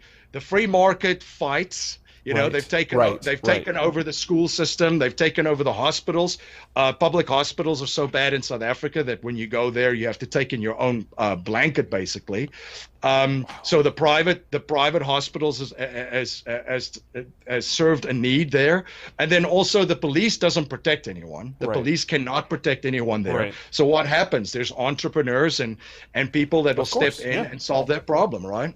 So we have the market. So I think that this is a great jumping off point, right? I think that the model of South Africa shows that literally this could happen anywhere, because you're talking about an economic powerhouse in the world in terms of countries, right? So it's like this could happen anywhere, and we're certainly, especially in a place like the United States, where you've got 50 different states with 50 different sets of rules, and you roll through Mississippi and it's very different than rolling through LA. You know what I mean? So we already know that there's things can change, and you have some natural disasters and whatnot, or some droughts, and things can go wrong. So let's maybe start there. Let's not start with the wealthiest of individuals in a society, right? Because we figure money fixes everything. They're probably going to be okay. Let's not start with the most impoverished of individuals, because I think that the set of things that need to happen in order for those individuals to get a leg up is much broader than the conversation that we can have here. But I think the good conversation to have here is the space where I think most of probably our viewers are at, and we have viewers from all around the world, which is, I'm doing good, I'm relatively comfortable, but maybe not with much more than a few months worth of savings, and an idea that if just the wrong set of situations happen, and that could be anything from you're living in California, your house gets burned down by a fire. That could be the business that you're in lays you off because of these new steel tariffs or that Trump is putting in, or whatever the hell it is, right? Right. Where do we know that the solutions are not in the state. We're seeing that. We're seeing that if you drive for those solutions, there's just as good of a chance that there's going to be corruption, the money's going to get lost. Where do we start? Where do we begin? What are the tactics and strategies that, as you look at the world as it is, that you say, okay, here's where we move forward? Yeah, the first thing that I would say is we absolutely have to change our mindset from planning to preparation. Mm-hmm. And that's the first thing that needs to happen. And just to clarify that for viewers too, when nothing goes to plan. So you can have a plan going into, I'm using the sport example because I come from a sports background, but once you never, there was a quote unquote game plan, but you prepared. So you go on. Tom Brady doesn't plan. He prepares. He prepares for whatever comes his way from, because I think you and I laughed earlier. It was Mike Tyson that said, everybody's going to plan until they get punched in the face. Yeah, that's really right. So Tom Brady, all these top performers, that they prepare. And I think we have to take the same approach with our wealth, where if we're trying to look and plan for what's coming ahead, because we're going into turbulent times with it, and some of it is very, very exciting, right? So some of it is rapid disruption coming this way, because that's how the new companies compete in this new global economy and information age. We don't compete anymore, we disrupt. So there's a lot of disruption coming. So we have to prepare for everything that's coming our way. So when it comes to planning and looking at the biggest factors that could potentially impact our wealth, if we're in the middle, we have a little bit of savings, if we've got a job, we have to realize that one of the biggest things out there is political risk. Regardless of where you are, you and I discussed South Africa, there's political risk every single country that you're in. There's something that could happen like this, right? So you have to plan and say, okay, what's going to happen with my savings or the money that I'm putting for emergencies when X, Y, and Z happens, the following thing. The next thing that we also have to look at is economic risk. You just touched on the steel tariffs. These are enormous risks that will impact you, that you have zero control over. So you have to prepare for it either way, which way it is coming.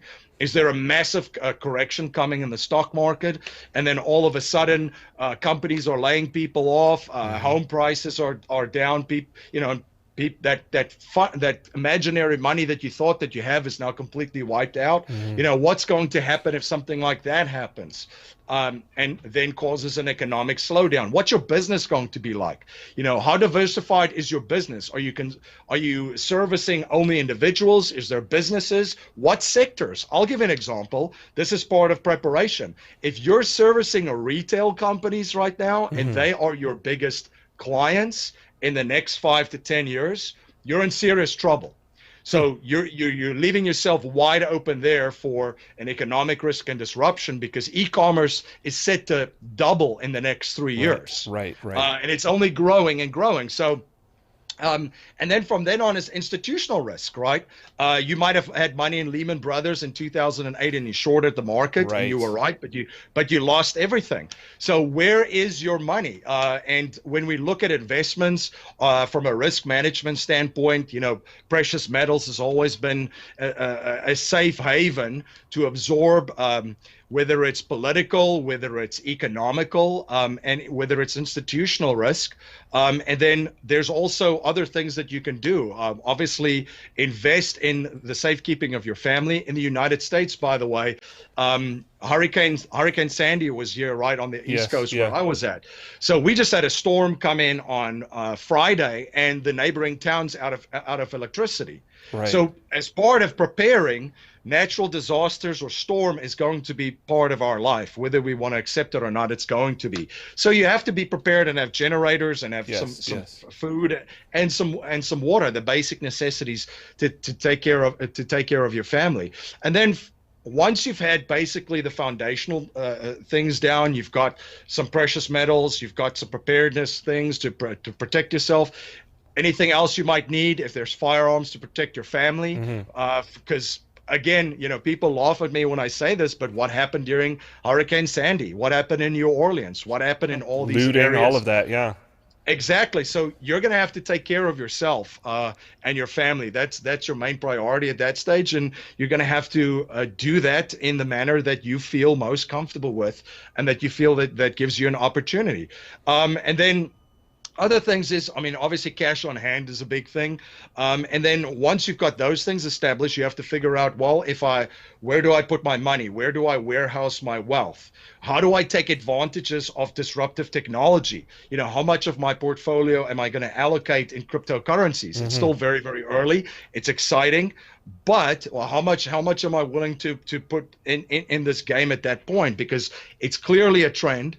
It's Yes. not. And this is not. That's right. This is not going away. We're probably in the Netscape communicator pre-dial-up right, phase, exactly. of cryptocurrency. So it might be too early for some folks to get in. They're not comfortable yet, right?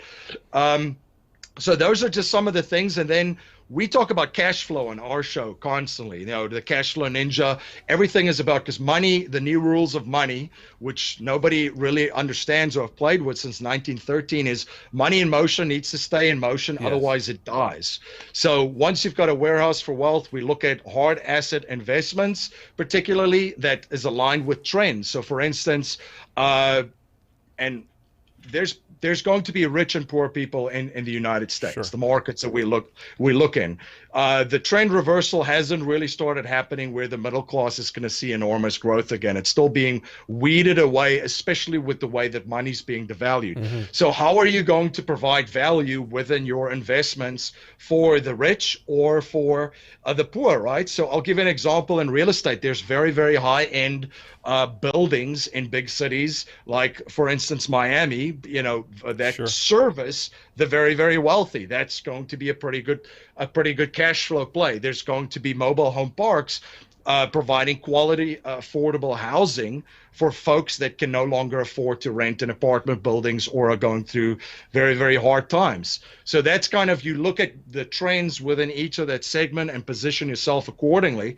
But I know I've rambled on for quite a bit, but those are just some thoughts, Vin, is you have to look at your portfolio and your money and your overall strategies that you have and your systems, and ask yourself, listen, how fragile are these? Right. And as Nassim Taleb talks about an anti-fragile, how do you make these anti-fragile? What happens in every single scenario with the way that I'm positioned right now? And how can I capitalize on opportunities? Because there's going to be plenty of them ahead. So I want to dig a little bit deeper into the idea of cash flow and this concept, because I think in this regard, it's something that I don't talk about enough, and I think it's because, as many lifelong entrepreneurs who have a lot of plate spinning, I think I may suffer from the curse of knowledge a little bit in this one, because I take these concepts for granted. But a lot of people don't. I mean, a lot of people, if their impression of where does my money come from is I work a 9-to-5 job and then I take a paycheck. While that is an example of cash flow, I think that there's a bigger concept at work here. Can we we've got some time. I think it's a valuable concept, and I'd like to dig into the concept a little bit deeper.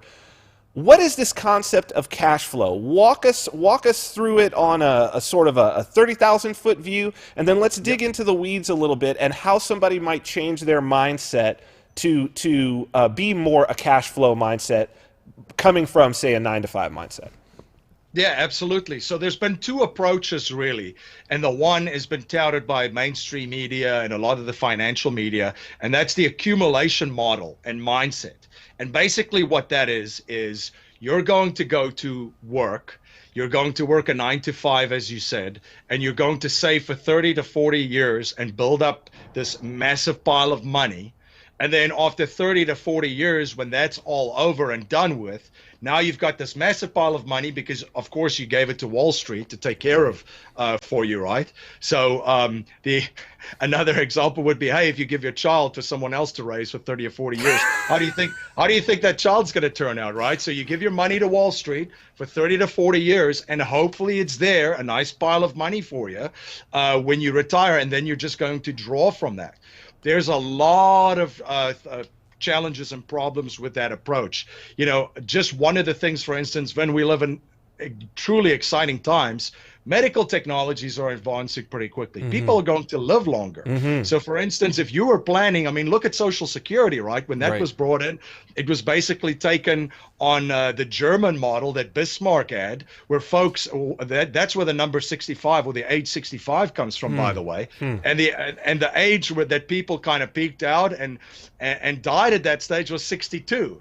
So they were saying that's an emergency fund for when people outlive their money, basically. Well, guess what? A lot of us are living longer. A lot of us choose to live healthier. So that's one of the things. The other things is It's in the stock market. There's no security underneath that. Nothing. There's no guarantees in there. Plus, it also is part of a system where institutionalized theft flourishes. Yes. There's we know about these high frequency trading computers and supercomputers and cables, and we probably know just like the tip of the iceberg of what really goes on. So John Bogle is out with the Vanguard Group is in Pennsylvania. They even talk about fees eating away 2/3 of your gains over 30 years, right? So this was the accumulation mindset where, with disruptive technologies and so forth, I had a conversation with Mark Farber, and he told me once, he said, if only you had invested in the 80s too, because people say you put your money in the market and you just leave it there. And he said, look at the darling stocks of the 80s. Hey, where's RCA today? Yeah. Right. And so forth. So these companies come and go, and the lifespan of companies are shortening as well. 18 years approximately now. It's probably going to be cut in half over the next 5 years. Sure. So that's the accumulation model of building that nest egg and eventually, or this big pile of money and drawing it down. With a cash flow model, by the way, before I start with the cash flow model, once they get to the retirement phase of that big pile of money, guess what people do then? Hey, they try to turn it into income and cash flow. Right. Always. Right. Yeah. So if that's the end goal, if the end goal is you're going to need cash flow and income to live from and prosper during your golden years at the end of your life, then why don't we start with the end in mind and start focusing on cash flow right away? So we talk about cash flow, diversified income streams from different businesses and different asset classes, and that's the only way that you're going to have financial security in this new economy, because it's so disruptive. Companies are going to go in and out of businesses continually. I'll give an example. Uber, for instance, disrupted the taxi industry, right? Well, what if self-driving cars comes about? Right. What happens to Uber? If GM could just roll out their car, your car can pick you up at your home and drop you off, and so forth. So there's going to be disruptors constantly, and with blockchain and all these other technologies coming out, the sky's really and truly the limit. So how do I find security in an unsecure world where things are rapidly changing and quickly and will only accelerate? So cash flow income streams through the diversified asset classes. The other thing that allows too is I need to track, right? As part of attaining my goal, I need to be able to track and monitor if I'm on track. If I'm trying to lose weight, I don't weigh myself 2 or 3 months from now and say, hey, I kind of didn't hit my goal. Gee, I wonder why. Where if I did it on a weekly basis, I could say, hey, I need to cut out all of those, all of those Reese's peanut butter cups and ice cream on the weekend because I'm working out, but I'm still eating bad, and make adjustments along the way. The same way with our wealth, we can make adjustments. We could say, hey, this kind of sucked. This investment is not producing for me. Maybe I can take a loss there and move it away. Or this is working. I'm on track. I should focus more energy and more resources into this because that's going to get me aligned with my goal. And I'll just add it into with, the way that we explain it and teach it too is to focus on one thing at a time, one income stream at a time. Pour your energy and resources in there, because there's a lot of folks that come with a big income goal. They want to achieve something, but they're scattered everywhere. Yes. And for instance, they want to create passive income through real estate. Now, the big thing about that is if you want to create passive income through real estate, you can't have your stuff in 401ks and IRAs and scattered all over the place, which is not aligned with your purpose and what you're trying to accomplish and your goal. And the other thing that I would say the difference between the two is there's 3 types of income. There's earned income, which is active income that you're getting in your job, your job. And if you love your job, that's great. But just know that that's the highest taxed, unfortunately, in the tax code. And portfolio income is the other one. Stocks is a good example of portfolio income. And then there's passive income. And passive income is, of course, the least taxed. Our philosophy, of course, is, we like to limit and reduce that as much as possible. So if you do pay it on the seeds, and I recommend that you do, but you pay it on the seed, not the harvest. So we try to limit and reduce that as much as possible in that approach, which the cash flow approach really positioned you to be as effective as possible with all of your assets to all of the wealth destroyers, taxes, fees, inflation, and so forth. With the accumulation approach, if people are printing money, then why are you trying to save it? Excellent. So obviously there's a lot here, and I would advise everybody to go and get involved, subscribe to your podcast so that they can get more in depth and understand this as and have it as a part of their, because it really is a mind state shift. And I'm sure that there are some people who are listening who are like, I'm not even really sure what even that means, but it doesn't take very long and just a little bit of experimentation to actually figure out what all of this is, and then it just becomes a part of the way that you act and react towards money and finance. If there's one thing before we go, if there's one thing that you would say or that you found for those people who are looking to move from that accumulation model into the cash flow model, is there one or maybe if there's a couple of sort of starting points, some places that you would say, hey, this is maybe good for your first investment to start trying these things so that you can learn. This can be sort of your proof of concept. What are the sectors or what are the particular projects that you found that people have a lot of success in just starting out with? Yeah, that's a great question. So I'll answer that by sharing what one of my mentors taught me a couple of years ago, and that's the wealth formula. And that is your mental capital times your relationship capital translates into your financial capital. And then once you have that financial capital, you can convert that using, again, your mental and your relationship capital to convert that into cash flow. So if you're just starting, the first thing that you need to do is start with mental capital.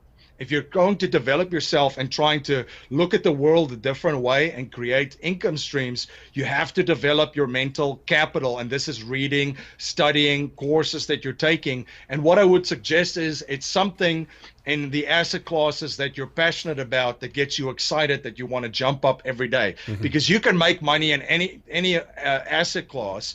You have to truly focus in that particular asset class. So whether it's real estate, whether it's crypto, whether it's businesses, online businesses, e-commerce, whether it's gold and silver, and whether it's paper assets, focus all of your energy and learn that in there. And then the next part that comes into that is your relationship capital, which in those groups and those spheres, you can find masterminds, you can find mentors, and mentors it doesn't need to be in person. It could be a virtual mentor. You know, I have 5 people that I follow every single year, and I study these people and I try to learn as much as I can from them because they have something that I'm aspiring to, right? And then the other thing is conferences and seminars. There's many great conferences, and I don't know if you went. I didn't go to an Acapulco, but yeah, I didn't go this year either. But Christian was just telling me that at the Bitcoin Cash meetup here in Vegas, he said there were a ton of people that just came back and they were super inspired on the financial side. So it's turning into a financial conference, really. Yeah, exactly. So as far as cryptocurrencies, if that's what you're interested and focused on, that's a great conference for you to go and attend and learn and meet the players in the space. And again, the relationship capital, right? Learning from those. So once you've kind of built that up, and the other thing that I would also say, because the listeners might be thinking, well, I don't have money to start anywhere. Well, focus then on the mental capital, because if you focus on the mental capital and you're the person that's the expert in a particular niche, you can combine it with your relationship capital and find someone that will invest in you because of the investing that you've done in yourself. And that turns into financial capital, which then turns into cash flow. Just on a quick planning, and I've mentioned planning and preparing. So for instance, if you're looking to make $10,000 a year, just starting in cash flow, you start with the end in mind. That's $120,000 per year. So let's just say hypothetically, just because math, right? right? I went to I went to the same schools as everyone else, so Right. I'm going to keep it simple. But let's just say 12% is what you can get in an investment continuously and pretty predictably. Then your number is $1 million right there, to then convert it at 12% into that 120,000 a year and Right. 10,000. What do you have to do to get that $1 million in the industry, in the space that you're in, as far as your mental capital and your relationship capital? And relationship capital too is a team of people that can advise you along with your mentors. So that's just a quick example, but that's where I would start, because as always, Vin, as you know, the risk is in the investor, not Yes. in the investment, in the asset class. Yes. So if you're going to go in somewhere, be the pro in that space, learn everything that you can, and then also forge relationships with people that can help you and your business get closer to your goals. That was fantastic advice. That's probably, in that space of time, that was probably the best advice that I've heard in a very, very long time. So I thank you for that, and I'm sure that the audience thanks you for that. If they want to know more, which I'm sure they do at this point, what's the best way for them to get in contact with you, learn more, follow you? Give us all your details. Yeah, absolutely. So the primary platform that I have is cashflowninja.com. So cashflowninja.com, you can reach out. My email is info@cashflowninja.com. I'm pretty active on Twitter as well, at MC Laubscher. But cashflowninja.com is my primary platform. We've got a ton of resources there. We've got a ton of different cashflow ninjas that I get to interview on a weekly basis to talk about their expertise, their area of expertise, whether it's precious metals and gold and silver, whether it's real estate, whether it's cryptocurrencies, whether it's businesses. They're all there. I think we've done about 280 episodes now. So we've got quite an extensive library. So hopefully you guys will check it out. Perfect.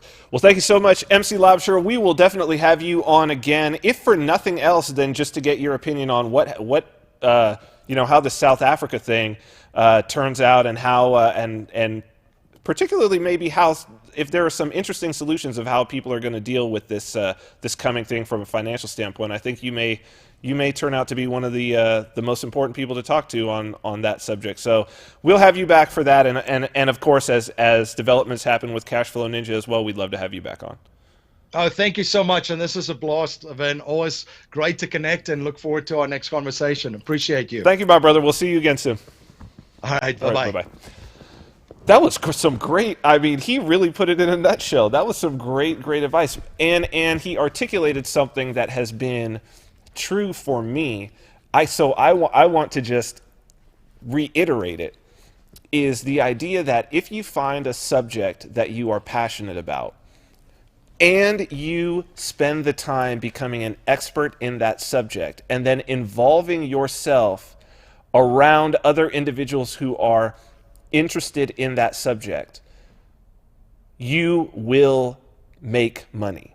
Yeah. Because you become a valuable individual. Mm-hmm. So much so that even if you have the smallest display of your ability and your competence in that field, you will be shocked at how many people will say, "Can I pay you to do that?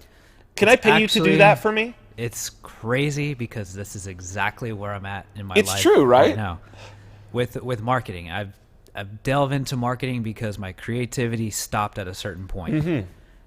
I needed to learn communications, so I went as far as I could into marketing. The problem that I faced was that it takes money and investment to market properly. Sure. Yep. I don't have that. Okay. So what I did was I decided to use the knowledge that I've gained to put together a new YouTube channel. There you go. It's called the Alteration Room. And what I'm doing is I'm taking, it's a place where people can post links where I can take those resources and convert them into a marketing campaign, use the resources, the knowledge, the tools that I have without leveraging the money that I need. You know, people often confuse money and value. Mm-hmm. Now, this was one reason. By the way, the new code from Go, I'm believing, you don't need to throw it up, but the code from Go, I think people have been asking me, when is the next class? and I'm thinking that it's going to start again in late April. I'm just trying to get my schedule worked out because I'm moving. So in April's going to be a little bit in flux, but I think end of April, so it should next week start advertising that. But one of the reasons why I taught myself to code was it was kind of the same situation. Like, this is probably damn near 20 years ago at this point, that here were all these things that I was interested in. This field that I was interested in at the time, it was a lot of it was the early streaming media. That's where was basically a lot of my development career was media ingestion, streaming media, all of that. I became very interested in it, and I had all these projects and all of these ideas, but I was like, but I don't have the money to hire a software development team. And like I was looking at, it was going to be like hundreds of thousands of dollars to hire developers to make these into reality. And I was like, at the time, I was like, well, I don't have the money, but I have the time. All I have is time. And so I was like, well, I guess I have the time to teach myself to do it. And then instead of spending the money on it, I'll expend the labor with my new knowledge. And what's so interesting about it is that it's like, my time, when I learned that, suddenly my time became all the more valuable. And then what was weird about it was I no longer had time to work on those initial projects, because as soon as I had the knowledge and my time was that valuable and I could actually do it, here came all these people who wanted to pay me to do it for them. Crazy, man.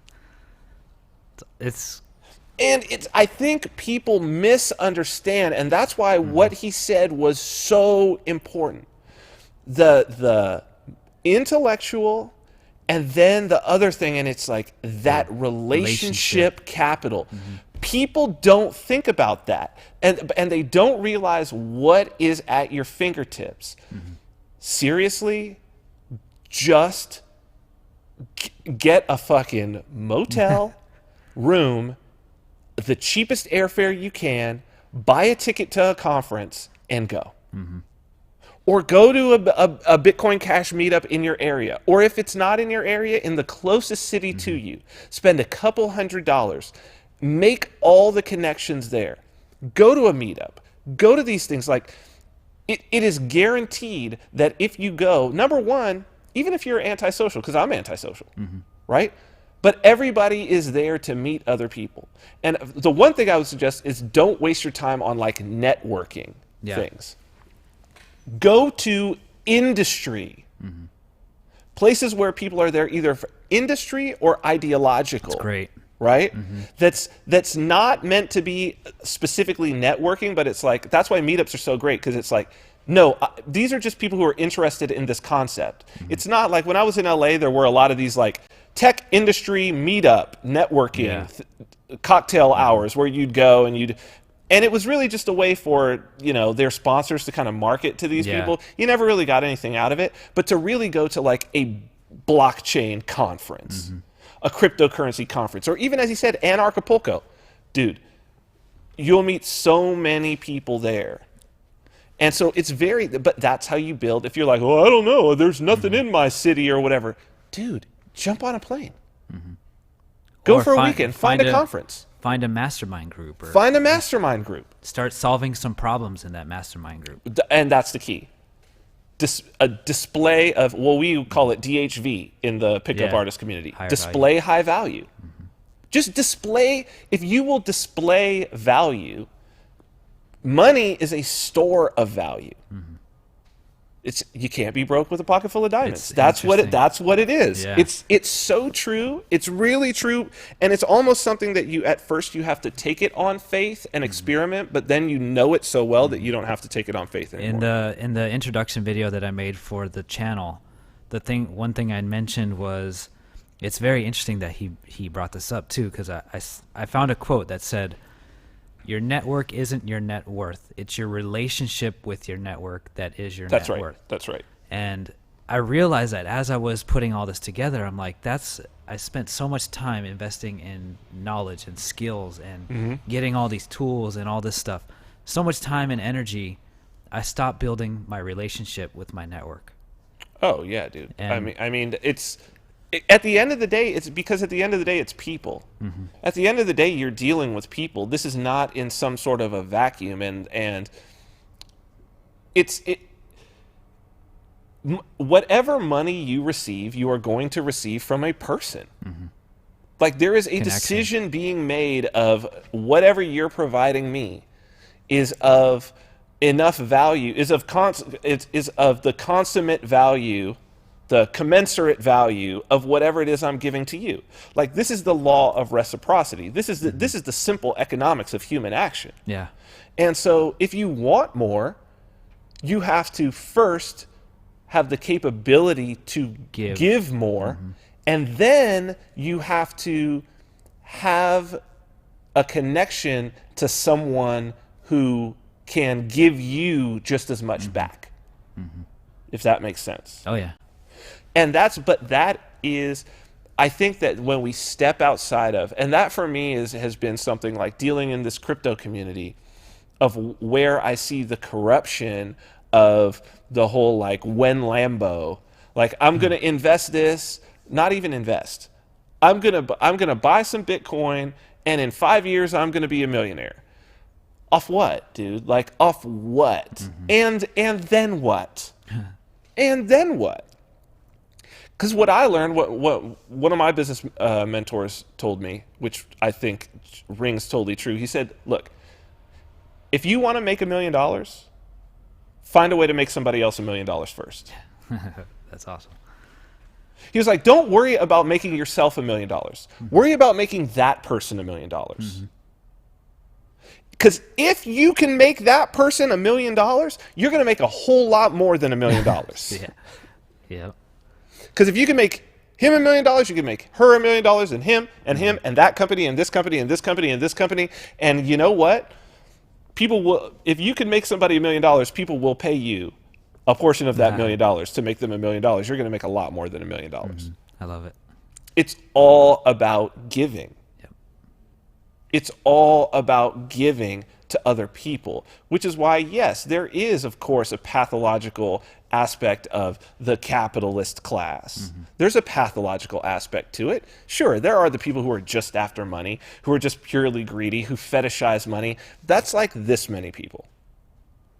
It's the same number of people who are into guns or who own guns, who have any desire to go and shoot human beings and kill human beings with those guns. It's like this many people.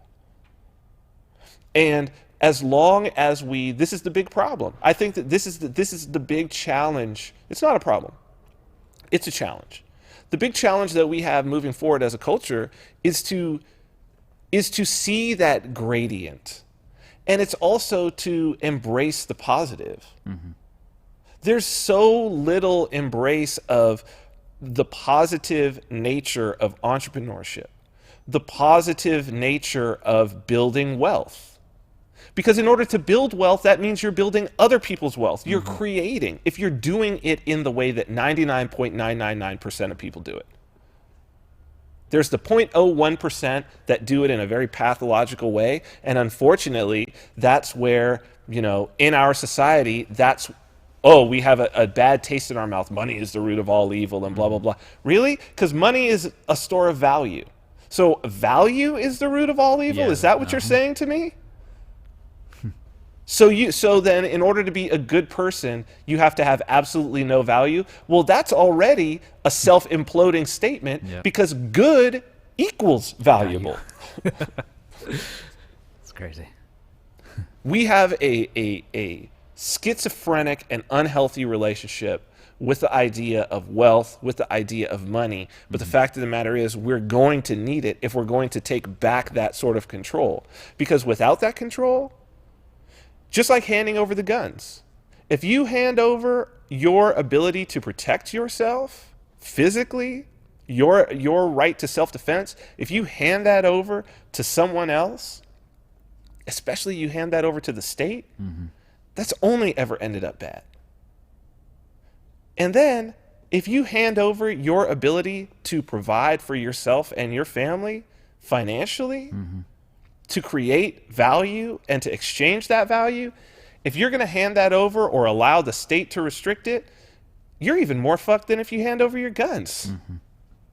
Even You're handing more so. over your survival. You're handing over your survival to someone who has no interest in you surviving, except in the same way that a farmer or a rancher wants his cattle to survive so that they can make it to slaughter. Yep. Or that it's a chicken, that a dairy farmer wants his cows to survive so that he can milk them every day. But not to live, not to be happy, not to be fulfilling any sort of internal purpose, not to have a spiritual or a level of consciousness that where their consciousness evolves, none of that, just to be taken from. So if you're going to hand over and you want to live like livestock, then that's your choice, but that's not what we're here to help people do.